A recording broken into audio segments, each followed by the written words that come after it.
I'll start off by doing a quick introduction. My name is Jessica Rabaza. I am a third-year medical student at St. George's University. I'm also the director of social media here at Civic Health Alliance. Civic Health Alliance, we are a nonpartisan coalition of health and civic leaders allied around one common cause, which is the advancement of America's health through civic engagement in care settings and communities. Last month, we launched our Civic Health Compact, provide concrete and actionable steps healthcare delivery organizations can take to address some of the upstream drivers of health inequities and optimize civic engagement amongst their staff, patients, and communities. And we're really excited that we are able to talk about civic engagement with two amazing organizations, Women in Medicine and Impact. So Women in Medicine is a nonprofit organization dedicated to closing the inequitable gender gaps in healthcare. WIM focuses on educating and empowering women in healthcare and male allies to work towards implementing innovative strategies to eliminate the gender gap, utilizing evidence-based research and the amplification of equity initiatives. And IMPACT stands for the Illinois Medical Professionals Action Collaborative Team. IMPACT is also a nonprofit organization and a coalition of physician and healthcare workers working to identify and meet the needs of Illinois healthcare workers and communities. So a little bit about the people that I will be speaking today. So our moderator is Dr. Eve Bloomgarden. She is a board-certified endocrinologist at North Shore University Health System and the director of thyroid and director of endocrine innovation and education for the Division of Endocrinology. She is the COO and co-founder of Impact and the chief development officer of Women in Medicine. And Dr. Bloomgarden speaks and teaches on the role of healthcare professionals in countering misinformation and disinformation using social media. Next, we have Dr. Stella Safo. She's a Harvard-trained, board-certified HIV primary care physician and innovator in designing healthcare delivery models and advocate to gender and racial equity and civic engagement in healthcare. And she's also one of the co-founders of Civic Health Alliance. And in 2020, Dr. Safo was named one of the modern healthcare's top minority clinicians to watch. Next is Dr. Shikha Jain. She is a board-certified hematology and oncology physician. She's a tenured professor of medicine in the Division of Hematology and Oncology at the University of Illinois in Chicago. She's also the Director of Communication Strategies in Medicine and the Associate Director of Oncology Communications and Digital Innovation for the University of Illinois Cancer Center. Dr. Jain is the founder and chair of Women in Medicine Summit, as well as the founder and president of Women in Medicine, and she's also the CEO and co-founder of Impact. And last but not least, we have Dr. Laura Zimmermann. She is a primary care internist and lifestyle medicine physician. She's an associate professor of preventative medicine and internal medicine and is currently the interim division chief of general internal medicine at Rush University Medical Center in Chicago. She founded the Physician Mommy Chicago Facebook group, which includes 2,800 physician mothers in the Chicagoland area, and she's also one of the co-founders and the chief medical officer at Impact. So with that being said, I'd like to toss off the microphone to Dr. Eve Bloomgarden, who will be helping us moderate this conversation today. And here I am, and thank you so much for getting this together. This is a really exciting space to be in, and I think it's a very timely space for us all to participate in. And I think what we'll set some ground rules, meaning, for everyone here that if we don't know who you are and or your profile doesn't give us any information, we'll have you just send me a message so I can invite you up to speak if you want to speak. And we're going to keep this a civil space. We're going to make sure that everyone is kind, and we're going to try and get into what it truly means for healthcare to do this work and to be part of civic engagement. I think we would start really by just introducing the concept of civic engagement, and I would love to hear a little bit from our speakers about what that means and how healthcare workers can take a leading role in this trying time. So I can call on people, but I'm going to assume that you guys can mute yourselves, and I can help guide if needed. Yeah, I can start. Thanks, Dr. Bloomgarden, for this lovely introduction, and Jessica for manning the Civic Health Alliance account. So, I, as a physician, was told when I was more junior that civic engagement and advocacy work was something that was relegated to, going to the Hill or talking to your senators or doing that type of work, I don't think I really realized the power of our voices and the power of our collective until very recently.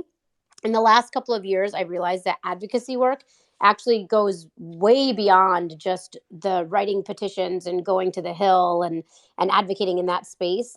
We actually do advocacy work every day in our clinics, in our administrative time, and the work spans not only doing that very important work, like going to the Capitol, but also doing things like public health education, educating people on the challenges and the disparities that exist in our healthcare system, talking to people about the structural inequities that exist and strategizing ways to fix them. I used to think that a lot of that advocacy work was meant for people who were quote unquote political, but I don't actually think it should be politicized. A lot of the advocacy work we do, especially as we've seen over the pandemic, has really been directly resulting in impacting healthcare on every single level. So I think that when we talk about civic engagement as a healthcare professional, I don't think it's really as taboo as it used to be considered back in the day, where we aren't supposed to share our political opinions and political views. I'm not saying you go out and tell your patients who to vote for or tell them, how they should be voting or what things they should be voting for. But I think a lot of it is just educating people on how their vote can impact health and how it can impact the health of their communities and how it can impact really laws that will directly impact them, even though they don't necessarily realize it. So I think civic engagement and advocacy work has become much more a part of our everyday lives as healthcare workers, because we need to be engaged in those spaces. Otherwise, we're doing a huge disservice to our patient populations. I love all of that, and I think it's so well said. There's a couple of things that I think come up. One of them is that when people hear civic engagement, they sometimes say, like, what do you mean? Do you just mean voting? So we've spent some time really pulling together all the definitions to come up with one definition from the Civic Health Alliance. And we define civic engagement as encompassing the variety of ways that individuals and groups participate in their communities and in public life. And this is really in service of addressing issues of public concern and improving community conditions. So issues of public concern and improving community conditions. What that looks like is anything from voting, organizing voter registration booths, participating in your elected boards, protesting, running for office. So it really spans the gamut of a lot of things. I like to think of it as the kind of civic engagement continuum, right? You can go and just show up and vote, or you can go all the way up to running for office if that's something that moves you. I think when you start from that, it allows people to understand why we talk about civic engagement, because it encompasses so much. But the idea is exactly what Dr. Jain has mentioned, which is this idea that we cannot, as people who are in healthcare, witness all the downstream impact of policies. So policies around, reproductive rights, policies around youth having, rights to transgender care, policies around gun violence, all of these things that impact people's eventual health, and never say anything and never have any kind of interest in addressing those policies from the upstream effects, right? So going all the way up and saying who's setting these policies, what kind of policies are being set that are in service or not to the communities that we're serving.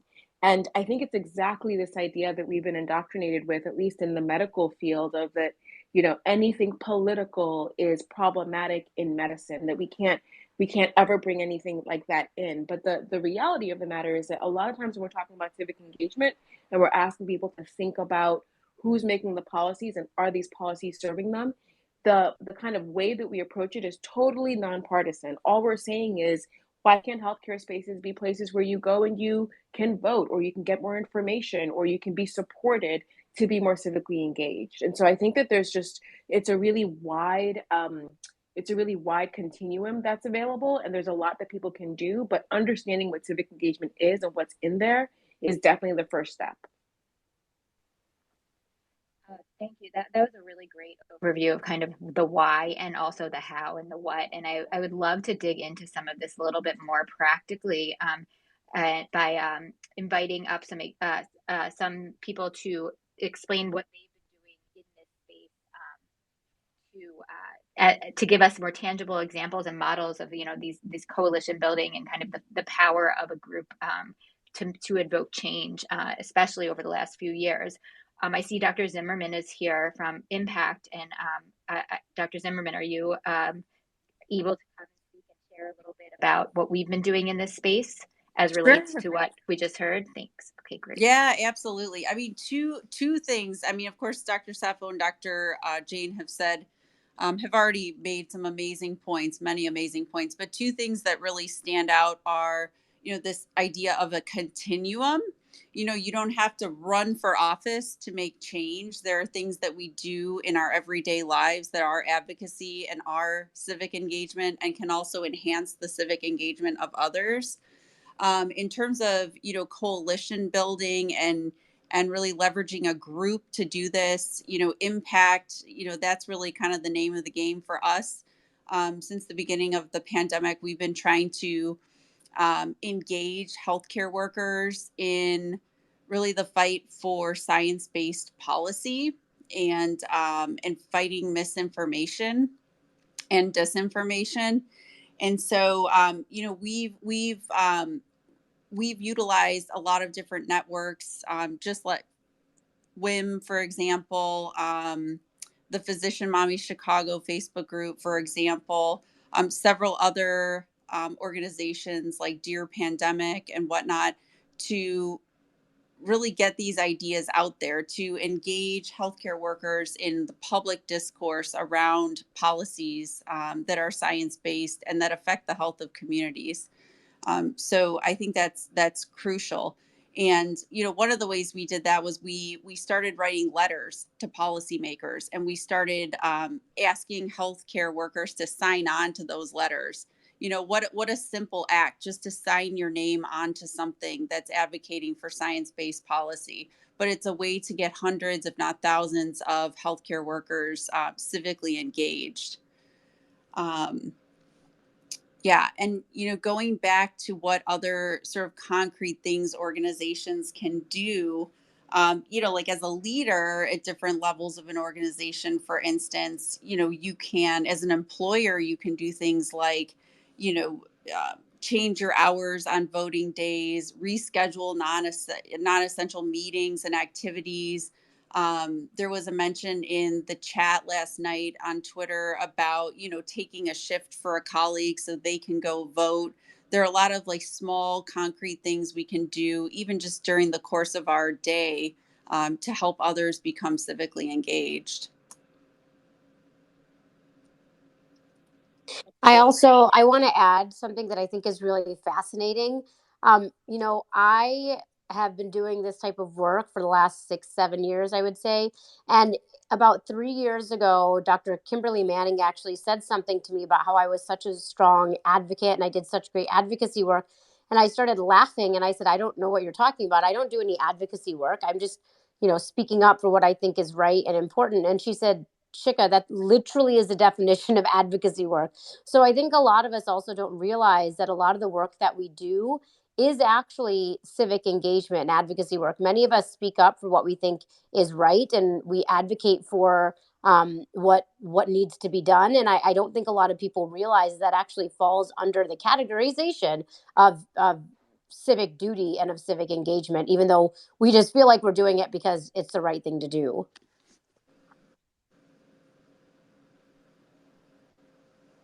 I mean, I think what's striking in all of these comments is just, you know, that we have all of this power because of our trusted voice of healthcare workers in the community, and we also sit at the intersection of policy and public health. And so, I guess my question is actually, I guess we'll start with Dr. Safo, which is what things have already are in place from the Civic Health Alliance in order to help those of us getting into the work, you know, help to stay engaged, and also to, in particular, as we're talking about elections, you know, what can we do for getting voting equity and getting people signed up to vote and making sure that that we're addressing kind of the needs of the people that we're taking care of. Yeah, so one of the things that one of our team members, Russia, often mentions is just the importance of making things really automated and simple. And so if you think about when you go to the DMV, when you register in a new state, that's where you can go ahead and also register to vote. And wouldn't it be great if it was just, like an opt out, right? You're automatically registered to vote, you don't have to do anything for it. If you think about what healthcare offers, so a lot of folks, unfortunately, can't just come to the doctor and be seen within the minute or two that they, that they get to their appointment. They often end up waiting for a little while, sitting around to be seen. And so there's this idea in healthcare that not only are we trusted, like, that's been said, but people also often come and they spend time there.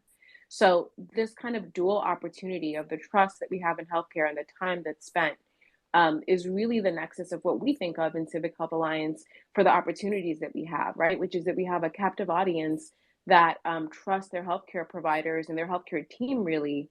And so in that space, what we've created are a series of tools that are really easy to download. And so there are things like flyers, stickers that have these QR codes that allow people to point to them and either check their registration status, order an absentee ballot while they're just sitting in the office. And we also have these postcards that look a little bit like prescription cards that you can give at the end of your visit. That's like, we call it the RX Vote card.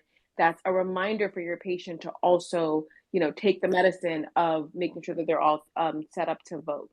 And so we can mail some of these out, or you can just download them off of our site. The idea with this is one that I think, as someone who sees patients every week, this is really important to me, and it was important to the co-founders when we pulled this together, is that it has to be easy. Because I know for all the folks who are listening and the folks who are my co-panelists, like, everyone's so busy. You're seeing patients that have some of them over 10 diagnoses that you have to address. You can't also then be responsible for generating all the materials and all the other things that would support you being able to help advocate around getting folks out to vote. And so we've made it so that you can just go onto the site, go onto our resources page, and download all of the things that you might need to be able to set this up within your clinical spaces. And then we've made it so that it can be kind of as loud or as muted as you want it to be. Like, if your clinic is super into this and wants you to plaster it all over the waiting rooms and by the elevators and everywhere, you have that option. If it's kind of more up to you and your patients directly, and you want to give something out more discreetly, you can do that with the RX Vote cards. So there's this idea here of the kind of, choose what you would like and the plug and play aspect that we think is super useful. I want to also call out the work of Vote ER, which, I think most people know them as the ones who have the lanyards that you can just wear around your neck. And when you're seeing patients, have them point to it. Same idea of the technology of the QR code. But the idea here, I think, is one that, when we've spent time with this, has been really important to us. Make it easy, because no one has the time. Few of us have extra energy, but all of us have the heart and the desire to do something. And we just want to make it, with Civic Health Alliance, make it so that it is feasible and easy to do. Awesome. And I do want to say the cards, that the RX Vote prescription pads, I think Women in Medicine was one of the first conferences to use those, and we had them in our tote bags for the summit. And I absolutely loved the idea, and I know a lot of people have used it and hung it in their offices, and hopefully been able to get more and more people activated. I have a question about that we have a lot of different people in the healthcare space interacting with our patients. Is it, can anyone do this work, or do you think it has to be only the physicians and the nurses, or is it somebody, anyone in the office? And have you had any experience with, maybe our non-provider staff members helping to do this work? So I can say something about that. I have seen nurses, MAs, social workers, medical students, residents. I've seen lots of different people doing this work. I don't think it's specific to physicians. I think it really is, anybody can do it. Like I said, I used to not do this type of thing because I felt weird doing it, because there was a stigma around it when I was younger. And I feel like we were really educated not to do that type of thing. But I think there's been a big shift in how we think about this type of work. And I think in the healthcare profession, we've found that it actually is imperative that it's a part of public health, voting in our elections. At the end of the day, the people we elect into office, we're realizing have a direct impact on our healthcare systems and the healthcare we provide. So I've seen people at every level do this type of advocacy work. I've seen students who've asked patients if they were planning on voting. I know students have helped patients try to figure out how they were going to get to their voting booth. This year, for my first year ever, I was supposed to have clinic on election day, and I actually, or on voting day, and I actually have my clinic is canceled because it's now a holiday, so we can actually go vote. So I've seen a lot of people doing this type of work. I don't think it's specific to just physicians.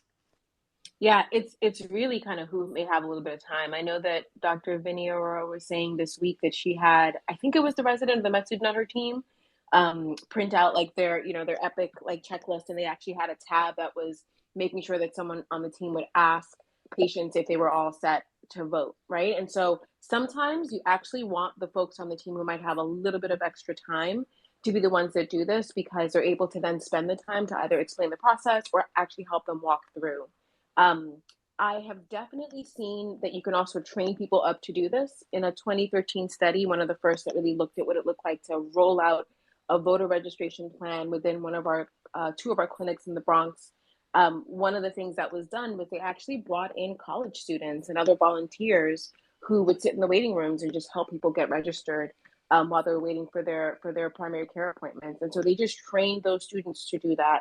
You can train front desk staff. You can really have anyone do it. If you're going to have people walk through the process with you, it is great if the people who are doing it have a little bit of time to go ahead and do that. And again, clinicians, doctors, PAs, etc., may not always have that time to say, let's take 7 minutes and let me actually walk you through registering. So in some ways, not only should it not just be your MDs and your DOs that are doing this, but it probably makes sense to take a team-based approach if you're going to be really close to your patient and kind of taking them through the whole process, because it does sometimes take a little bit of time to go ahead and get people registered. Awesome. I think we're talking primarily about the election right now and about voting, but there's a lot more to, about civic health and civic engagement, which overlaps with being in healthcare. And I guess everything seems to intersect these days, where it's hard to keep politics separate from public health, separate from equity. How do you navigate any pushback from patients or from colleagues or from institutions when you're trying to get something up and going? I would open this question up to anybody who has thoughts on that.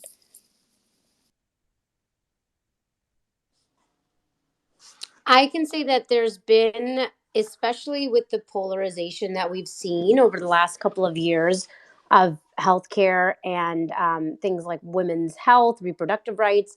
I know there are some hospitals and some facilities that are very opposed to this type of civic engagement in the clinical spaces. I think that's the exception, not the rule. But I think that's something that that you need to be aware of depending on where you work. So if that's something that you're concerned about in your institution, you should make sure that you're aware of what their policies are. But I would say doing something as simple as asking somebody to vote or recommending that they vote or suggesting they vote doesn't go against any policy that I know of. That's number one. And number two, going to the other comment you made, Dr. Bloomgarden, about how this isn't just for the election time. I mean, there are things that happen throughout the year. There's bills that get passed. There's decisions that are made throughout the year that directly impact healthcare. And so whether it's an election year or not, I think it's important to remember that we can also do things like write to our congressmen, write to our senators. If there's, like Dr. Safo talked about earlier, sometimes there's marches, there's protests, things like that. So you can still coordinate and organize even if it's not an election year. Yeah, I think that point is so important, because sometimes we don't realize the benefits of more of our community members just registering to vote, that it actually allows for politicians who are making these policies to give a damn about certain communities when they're deciding things like, and this just happened in one of the neighborhoods close to me in Brooklyn, which hospitals are going to close, right? Like they look at, the populations of those that are engaged, those that they're actually going to show up and protest some of these things. Like where they're going to open up, methadone centers, or where things that have an impact on how the community experiences things like food deserts, etc. Right? And all of that is tied back to what ends up being seen as individuals that are engaged or not, individuals that have power or not. One thing that we don't often talk about is that civic engagement is one of the mechanisms that we can use to think about social capital. And so, kind of all of that we've been saying over and over, I think in talking with your colleagues, it can definitely be dicey. I know we're going to talk about some of the barriers to this and some of the challenges, but I'll just bring this up now. There is often this concern, sometimes from administration, that even doing something like setting up a voter registration booth within a clinical space is considered partisan, and therefore they're nervous that there could be some kind of pushback. We've looked into it, and there is legal backing both with the IRS code as well as the National Voter Registration Act that actually says that places that receive Medicaid dollars are strongly encouraged, and in some instances required, to encourage and set up voter registration booths to help their populations to vote. And so it isn't just one of those things that's like, oh, it's a nice to do. There's laws that permission it and support it. And we, to the point of resources, we have that printed up on a one pager for you to share if your administration is feeling a little bit shy about doing this. And then I think, in the one-on-one conversations with colleagues, one of the things that I have found that has really kind of come up is that, we're in a time after COVID, after the last few years, where people are feeling really just kind of disempowered and feeling confused about the direction that things are going in, and scared and just not sure of kind of how things will turn out. And I think that there is really power in thinking about what can we do to not only help each other to kind of have our voice heard, but also to help our patients and our communities. This study that I mentioned from 2013 that looked at those folks in the Bronx looked at over 300 individuals they ended up contacting, and 40%, almost 40% of those people, they were able to register successfully. So if 300 low-income people in the Bronx, had they not engaged them, those folks wouldn't have registered. If you think about those numbers and you think about extrapolating that to all of the healthcare settings that we work in, if we could get almost half of the folks who are coming in who may not be registered, who may not be engaged, what we could change. Again, we're not telling them how to vote, we're not telling them what to do, we're just getting them engaged. The impact that could have. And so I think in conversations with your colleagues, the thing that comes up for me is that we all feel powerless. This is one way to start to slowly take back our power. Oh, I love that. And I think, this is the perfect way, because we really do have a lot of power. I mean, it's almost like an untapped potential right now, because everybody's doing things in isolation. And so I think the benefit of bringing our groups together today and in general to collaborate is that we expand our reach across, media, across social media, but even in our own inner circles, in our own institutions, to kind of carry the same message. And I don't think anybody in healthcare these days could say that these policies and what's going on in the world does not have a direct impact on the health of our country. And so I really think some of what you just mentioned was really powerful, and I think we should tap further into that power and try and keep going with it. So thank you for all of this work. I'm wondering if anyone here has anything that they want to bring up at this point. Or if you want me to keep going with some questions. I know there's a lot. I can imagine if your brains are anything like mine, people are having a lot of thoughts right now.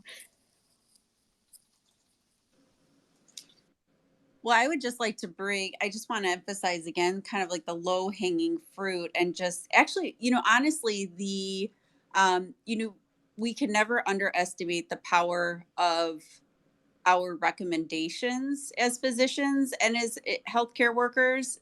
And I think I often hear from patients, you mentioned X, Y, or Z. And it made me, it gave me pause. It made me change my behavior in some way. And so I think we can't underestimate the power of even just asking our patients if they're registered, or, if they're planning to vote. The other thing that comes to mind, just in terms of like concrete things that we can do to help people, are things like, like for sure having members of the team. We actually, when I was in medical school, through AMWA, we went as students and became registrars, and then we stationed ourselves around campus and we got our fellow residents registered, and we got patients registered, and we got staff at the medical school registered. And it was a really powerful experience. And it was a way to bond, honestly, with all of those people. And I've also found that, bringing up voter registration and voting is another way to bond with patients. There's like a special quality to that conversation that really can't be underestimated. The other thing I would say is I love that CHA has made it so simple, because, thinking back to that process of becoming a registrar myself and actually, registering people, I love that you've made it so streamlined and so much easier to engage at the point of care. I think that's really key. Yes, and if anyone has not looked at the website, we can share it, from the space. I think the website's really incredible, and the resources that you have, including legal resources and action kits and toolkits, have really made clear how many of us could get involved and use these tools in order to help our patients and our communities. So huge kudos to that. I'm just really enjoying the site here. There's a lot of hot button issues right now happening that I think are motivating people to go to the polls. And a lot of us have strong opinions on these issues, but it is a really hard balance to try and not be too polarizing, especially where we work. Do you have any kind of sample scripts or ways to kind of, I don't know, I'm asking the same question again, but like, how do you balance some of that when, as physicians or as healthcare workers, like we're going to have strong opinions about things like gun violence or things like reproductive health, and how do we motivate people when they're asking about, voting or registration? Do we have to take it to the next step and bring up the issues? So I love that question. I was going to say, I think you have to be really careful, right? You have to be really careful when you do those types of things, because what you don't want to do is get into a political fight with your patients. Because really, at the end of the day, we've been trained to take care of patients no matter what their belief systems are, no matter who they pray to, no matter what they do in their private lives. Like, I remember that, in med school, we were trained that if somebody comes in with all these tattoos that are directly offensive to you, you still have to treat them no matter what.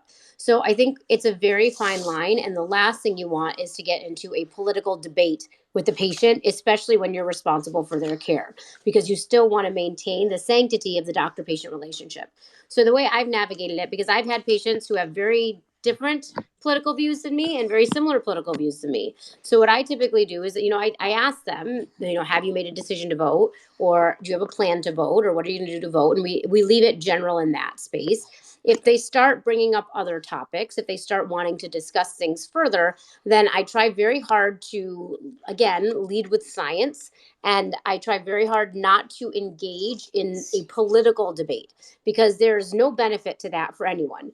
If they have very strong beliefs, you're not going to change their mind in a 15-minute clinic visit. It's just not going to happen. But what you can do is you can have an educated and informed conversation with them about why it's so important to vote, why it's so important to have their voice out there. You don't want to get into a fight with a patient about, gun violence or women's reproductive rights, no matter how passionately you feel about it, because you will inevitably damage the doctor-patient relationship if you get into that very heated conversation. So I try very hard to keep it more generic in the sense of civic engagement in the clinic setting, where you talk about why it's important to exercise your right to vote. Now, in the public arena, when I write op-eds, or when I'm talking on the TV or doing media interviews, when I do those types of things, I have the ability to be a little bit more open in what I say and how I'm an advocate and how I advocate for things. But again, that's a very different, it's a very different platform than when you're in the clinical space. So I think it really depends on where you are and how you engage, based on who you are communicating with and what your relationship is with the people who are getting the information that you are delivering to them. And I would love to hear from some other people who are listening. I know I hate calling on people during these things, but I know some of the people who are listening, and I know you have very strong opinions on these topics. So I would love to hear from some of the other people. If you want to raise your hand or ask to be put as a speaker, we'd love to hear from you. And I would just add for that, it's really pretty simple. Like a simple principle that I utilize is, I start with a kind of like a yes and no question, and then I'll move to an open-ended question. So for most folks, I'll just ask like, "Are you all set to vote?" And if they want to engage more, they might say like, "No, doc, tell me more," or they might just be like, "Yep," and that lets me know that like we don't go any further. And so that's a way to kind of gauge kind of how much you may want to be able to go into the conversation. And again, just as Dr. Jain has said, you're really talking about just the act of showing up to vote. And so I think if you're able to do that, that's a very, very easy way to engage people. VoteER on their website, under their resources, have set scripts that you can actually use, that you can practice with, that you can share with colleagues who might be nervous about doing this, just to help you to kind of, feel a little bit more certain about what you're doing.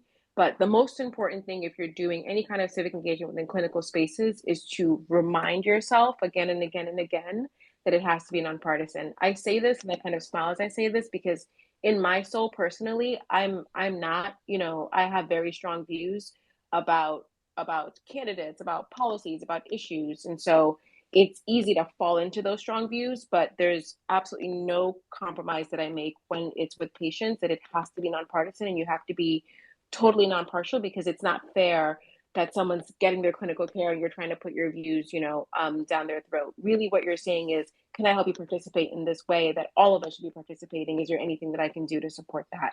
And so that yes and no question for me is often helpful. But as Dr. Jain said, it'd be great to hear from others in the audience as well. Yeah, I see. That's a great answer, and I appreciate everybody's opinion here. I would love to call on Dr. Akbarnia, who I see with her hand up, and invite her to speak. Hala, take it away. I think I'm doing this correct. Can you hear me? Yes. Okay. So yeah, I'm Hala Akbarnia. I'm an ER doc. I'm also with Impact, and I find that it's really hard for me actually to do a lot of that in the ER. I have my vote ID card that I've had for years. And then I guess a few years back, it was a lot easier when the ERs were not as crazy as they are now. But now it's like I barely have time to even go in and reassess a patient or even breathe. I think last night I worked a shift I was there for 12 hours and I never once even stopped to drink anything or go to the bathroom. It was just insane.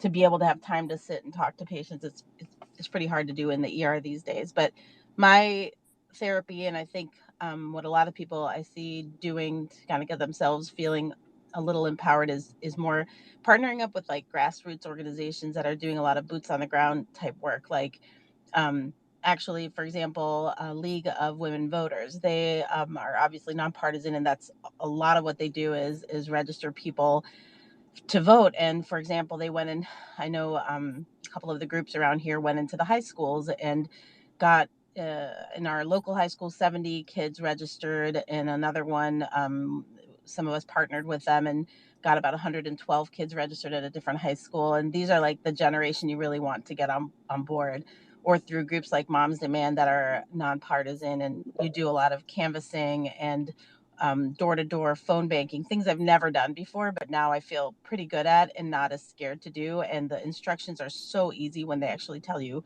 how to do it. And as a physician, am I still there? Yep, we lost you for 1 sec. Now you're back. Oh, okay, sorry. Sometimes Spaces gets really wonky, and I think we're having one of those moments. Hala, if you want to mute and unmute yourself, it may work. Can you hear me now? Yes. Okay, sorry. So some of the groups like Moms Demand, where they do a lot of phone banking and canvassing and door to door. I'm one of the leads in our local area, and as a physician, Eve actually is with me in our group. There's not a lot of us, and so our voice is definitely taken seriously. And when you call people or talk to people, they really take that as in a different kind of weight. It's a different kind of platform that you have. So I think a lot of boots on the ground, grassroots, door to door actually does work. So that's another way to get in there.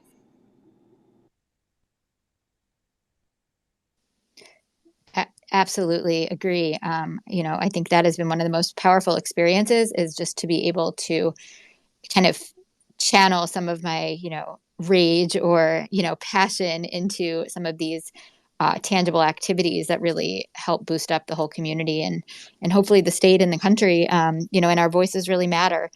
I see. Let me just say one more thing about that. And plus, what it does is I think it gets you introduced to different legislators in your area, and then you end up sitting with them at roundtables and discussions that you never thought you would have. And just yesterday, I went to Don Harmon's office, who's our Illinois State Senate president, and had a conversation with 4 other people about all kinds of things. And I got to throw in a couple health related items that I felt he needed to do. It was primarily for gun violence, but I think that that's also great, getting the connections to meet people like that. Yeah, I mean, I find more and more that we are we are really the translators or the liaisons between, what is happening in the healthcare world and in the communities and the policymakers. And I'm surprised often that we're the ones bringing up some of these issues that seem so obvious to me and to, I would think would be the only things that they're talking about. But, what we've learned over the last few years through Impact, especially and just in general, is that there's a void. And if our voices don't fill it, somebody else is going to fill it. And we really, in some ways have an obligation to use our voices to communicate accurate evidence-based information and to really speak on behalf of our patients and our families and friends who maybe don't have the same trusted position in society. So I like how that kind of follows exactly from what Hala just said.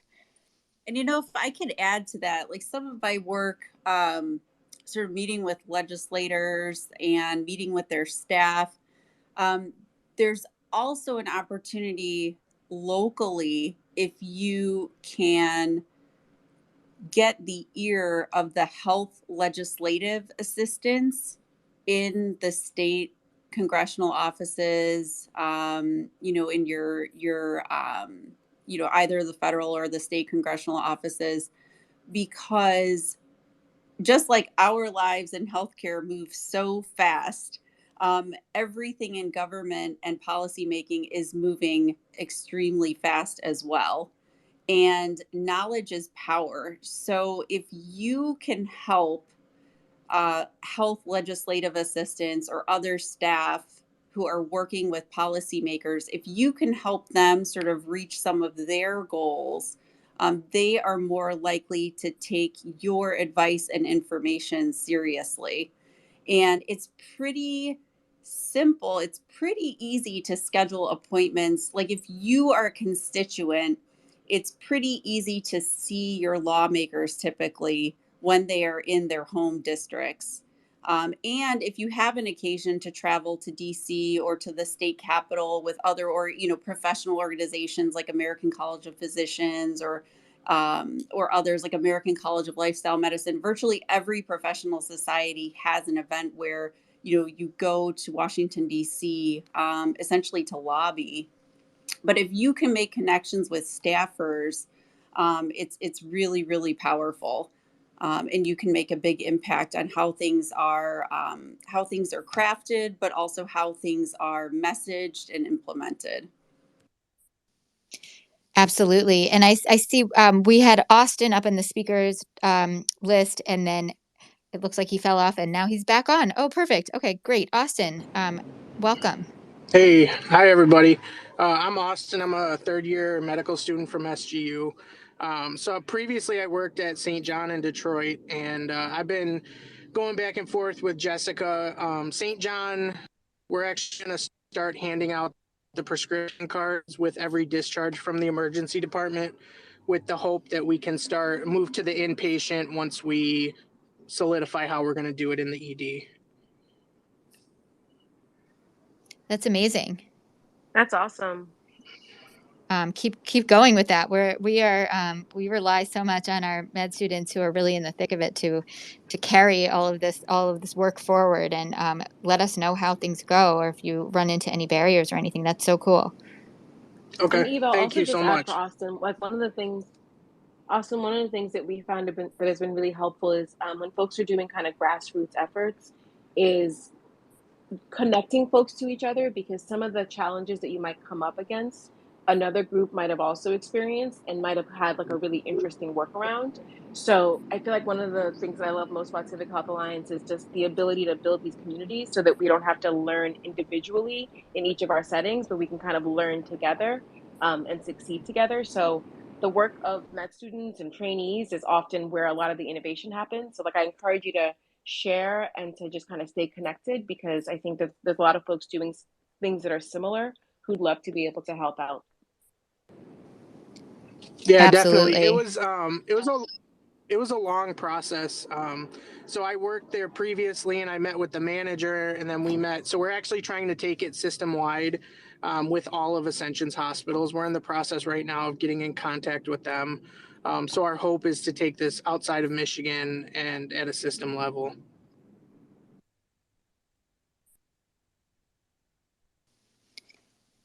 That is very cool, and really important work. And I think, in terms of getting this scaled and to harnessing the power of all of these various coalitions, I mean, just look at the space here. We may not be able to do this on Twitter for much longer, but we will find a platform. If not Twitter, we'll find something else.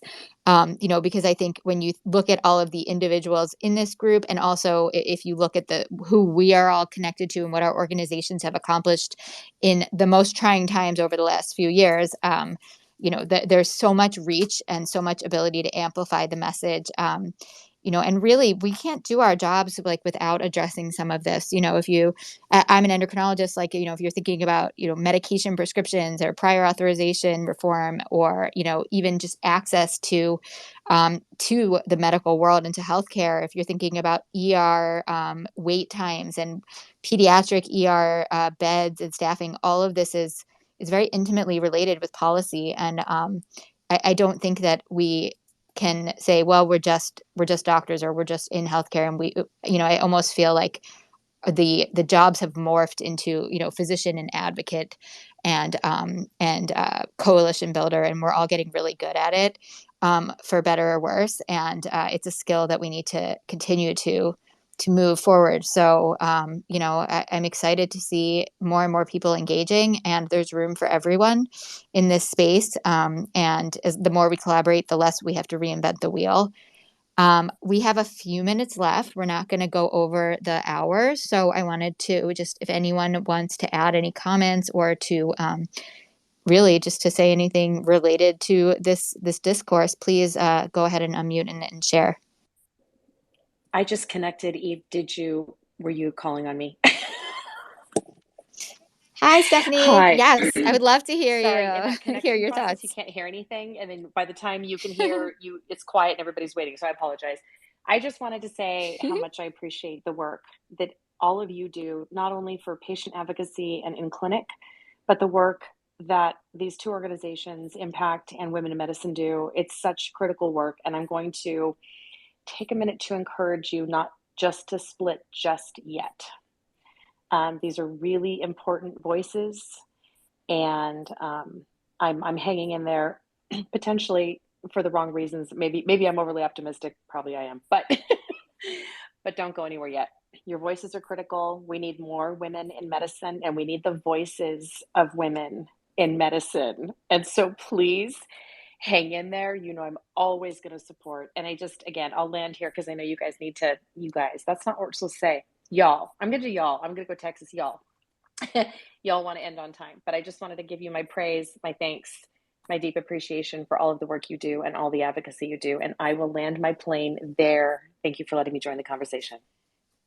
Oh, Stephanie, that was perfect. And as you know, I probably won't leave unless you tell me to. So I think we'll stick it out and see if our voice can help with the clutter here. And by leave, we don't mean the spaces, we mean the platform, of course. I think I saw Dr. Jain. Shikha, was your hand up, or was that? My lovely 5-year-old put my hand up for me, so he obviously have something to say.